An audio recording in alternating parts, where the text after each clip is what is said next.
যখন কোনো বান্দা সূরা ফাতিহার একটা করে আয়াত বলে আলহামদুলিল্লাহি রাব্বিল আলামিন, সঙ্গে সঙ্গে আল্লাহ জবাব দিয়ে বলেন হামিদানি আবদি, বান্দা তুই আমার প্রশংসা করলি। আর রহমানির রহিম যখন বলে আল্লাহ বলেন আসনা আলাইয়া আবদি। মালিক ইয়াউমিদ্দিন যখন বলে আল্লাহ বলেন মাজ্জাদানি আবদি।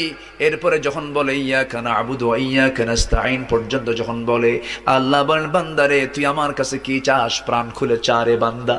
ইহদিনাস সিরাতাল মুস্তাকিম থেকে শুরু করে নিয়া ওয়ালাদ-দাল্লিন পর্যন্ত যখন বান্দা বলে তখন আল্লাহ বলেন বান্দা নামাজের মধ্যে এমন প্রেমের খেলা খেললি বান্দা, তুই যা চাইলি সব আমি আল্লাহ কবুল করলাম।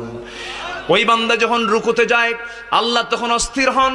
ওই বান্দা যখন সিজদায় যাওয়ার জন্য প্রস্তুতি নাই, সমস্ত ফেরেশতাকে ডাক দিয়ে বলেন ও ফেরেশতারা, এই বান্দাগুলো আমাকে দেখলো না, রাসূলকে দেখলো না, কোরআনকে দেখে হাদিসকে বিশ্বাস করে আমাকে খুশি করার জন্য তার সবচেয়ে সম্মানজনক